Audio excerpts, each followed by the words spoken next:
মমতা বন্দ্যোপাধ্যায় যে পরিযায়ী শ্রমিকদের জন্য এত কাঁদছেন ভোটের আগে ভোট ব্যাংকের জন্য যখন এত কাঁদাকাঁদি করছেন, তখন এই পরিযায়ী শ্রমিকরা তারা ঠিক কি বলছেন?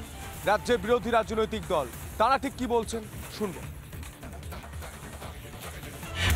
দিল্লি ইন্ডিয়া গেট আমাদের পুলিশওয়ালা ধরলে ওই Aadhaar card, voter card, PAN card চায় কি কোথায় ঘর কোথায় কি আমরা ওগুলা দেখাই, আমরা কাজ করি। মারধর করে না, আমাদের 5,000 টাকা কি হবে?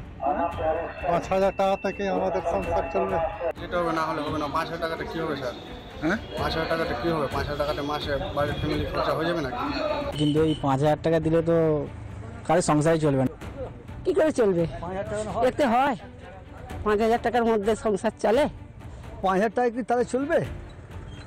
5 টাকা কারো হবে না, তার বাইরে অনেক কামায়। আমি গাজিয়াবাদে যাচ্ছি। কি করতে যাচ্ছে? আমি রাজমিস্ত্রির কাজ করি। ওখানে কোনো সমস্যা? না না, কিছু সমস্যা নেই আমার। আমাদের সঙ্গে এই মুহূর্তে টেলিফোন লাইনে রয়েছেন কেন্দ্রীয় শিক্ষা প্রতিমন্ত্রী সুকান্ত মজুমদার। সুকান্ত বাবু, আমি সন্তু রয়েছি।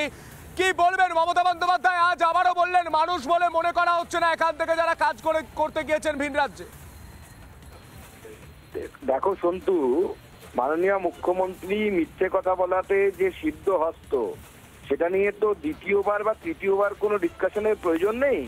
আবার উনি মিথ্যে কথা বলছেন। প্রত্যেকটি জেলা থেকে যেভাবে আমাদের পরিযায়ী শ্রমিকরা চলে গেছে অন্যান্য রাজ্যে, তাদের মধ্যে অনেকেই লোকের বাড়িতে 5-4 মাস করার কাজ, মানে 5-4 মাস খাটার কাজ করে এবং ছোটখাটো কাজ করে, যার জন্য কোনো এক্সপার্টাইজের দরকার নেই। এবং পশ্চিমবঙ্গ সরকারের এক্সপার্টাইজ তৈরি করারও কোনো ব্যবস্থা নেই।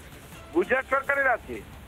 গুজরাট সরকারের প্লাম্বারদেরকেও আলাদা করে প্রশিক্ষণ দেওয়া হয়, কলের মিস্ত্রিদেরকেও, কিন্তু পশ্চিমবঙ্গে সেই ব্যবস্থা নেই। তো স্বাভাবিকভাবে মাননীয় মুখ্যমন্ত্রী যেটা বলছেন সম্পূর্ণ মিথ্যাচার করছেন। মানুষ কাজ না পেয়ে, পশ্চিমবঙ্গ থেকে পেট ভরাতে না পেরে অন্য রাজ্যে চলে যাচ্ছেন। এটাই হচ্ছে বাস্তবিকতা। কতগুলো উদাহরণ লাগবে ভুরি ভুরি আমি ওনাকে দিয়ে দেবো।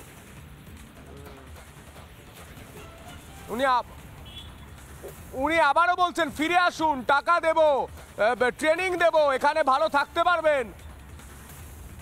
লোক কাজ কোথায় পাবে? ফিরে আসতে তো উনি বলছেন, কিন্তু লোকের হাতে কাজ কোথায়? লোকের হাতে তো কাজ নেই, শিল্পায়ন নেই, কাজটা কোথা থেকে হবে? উনি 5,000 টাকা দিচ্ছেন মাসে। 5,000 টাকায় কারো পরিবার চলে কি? এবং আমি বলছি সন্তু, তুমি দেখে নিও, কিছুদিন পরে সমস্ত তথ্য সামনে আসবে। শুধুমাত্র তৃণমূল কংগ্রেসের লোকাল নেতৃত্বকে এই মাসে 5,000 টাকা পাইয়ে দেওয়ার ব্যবস্থা হবে। যারা তৃণমূলের হয়ে ভোট লুট করে, যারা তৃণমূলের হয়ে মারামারি করে, যারা প্রকৃত শ্রমিক নয়, যারা পরিযায়ী শ্রমিক নয়, তারাই পাবে এই টাকাটা, অন্য কেউ পাবে না। আর মমতা বন্দ্যোপাধ্যায়ের কথা বিশ্বাস করে কেউ জলে ডুবতে আসবে না, এখানে পশ্চিমবঙ্গে কেউ আসবে না।